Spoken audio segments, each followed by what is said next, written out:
He could sing well enough to perform with the Cleveland Pops. Since you've no place to go, let us know, let us know, let us know. He could draw well enough that Disney once recruited him to Hollywood.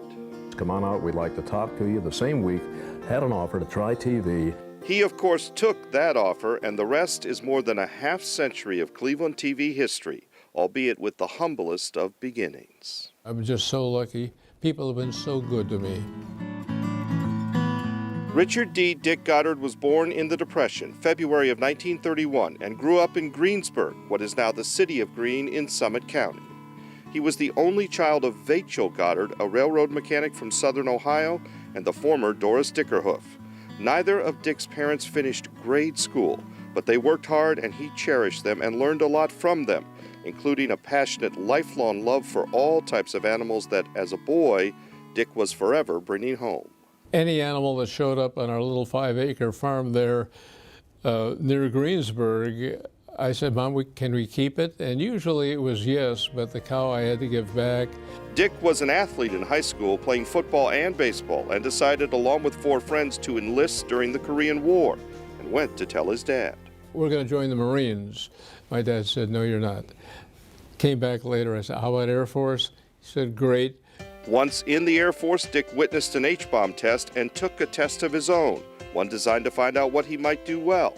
That test changed his life. One of the 3 things they said I could become would be a meteorologist. I couldn't even pronounce it, but it sounded interesting to me, and I said, okay. How do you go from the Air Force meteorology to television? By accident.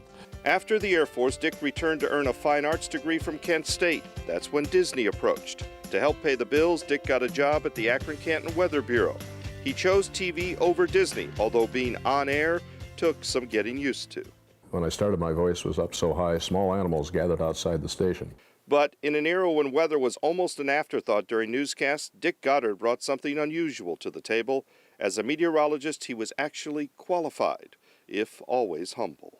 Weather is an educated guess at best. You were known for getting it right more than a lot of people, right? Well, perhaps, but as I say, 10 forecasters in a room, you'll get 11 forecasts. What's changed in TV over all these Tell you, years? Bill, it's the computers. Back then, I used chalk. Dick started on Cleveland television in the early 1960s and then followed his employer, Westinghouse, to Philadelphia.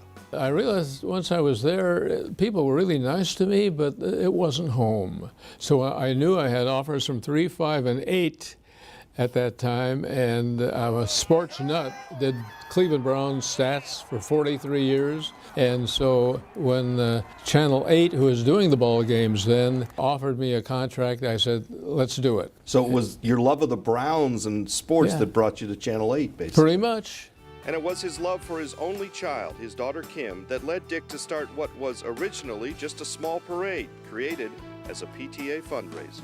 You never imagined it would become what it became, am I The right? Woolly Bear? Yes. Oh, no. When a couple hundred people showed up that first Woolly Bear. That was the early 1970s. Today, the annual Woolly Bear Parade in Vermilion averages a crowd of over 100,000 people each year, making it one of the largest parades in the nation and the largest outdoor event in Ohio. More people are at the Woolly Bear than are at Ohio State football games.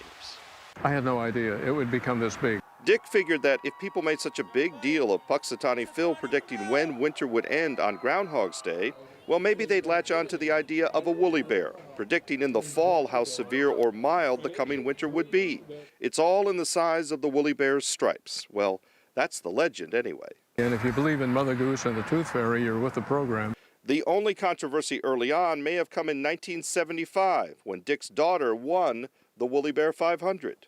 They were throwing things at me, absolutely. That aside, the Woolly Bear Festival is a weekend focused on families, on fun, and on the type of creatures Dick loved his whole life.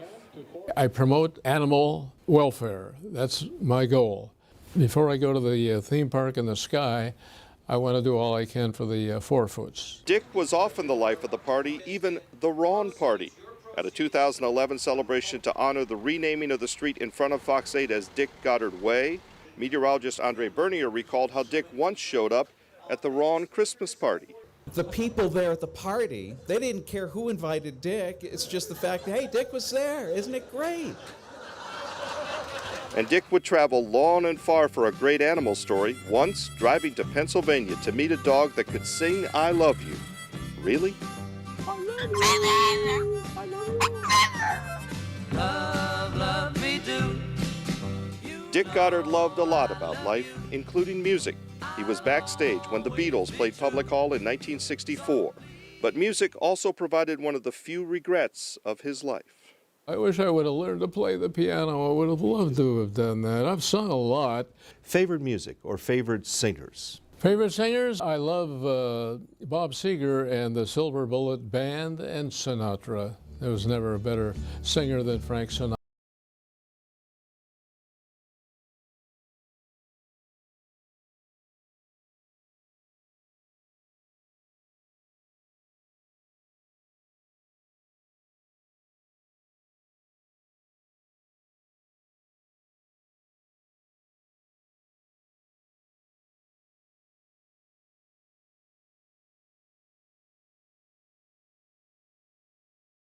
He stayed the same in many ways throughout his life, rooted in the beliefs his parents taught him long ago, and in a sense humbled by all he learned along the way. Don't ever think you know everything. The truly educated never graduate. Don't forget that. We won't forget that, or you, Dick. We welcomed you into our homes for over half a century. You were at the top of your profession, with us all through dark winter storms and warm summer days. Your passion was for helping creatures less fortunate than you in any way you could. That's quite a legacy, and on top of that, you left us a parade that you started for your daughter. You are and always will be Cleveland's own, and we are grateful, Dick.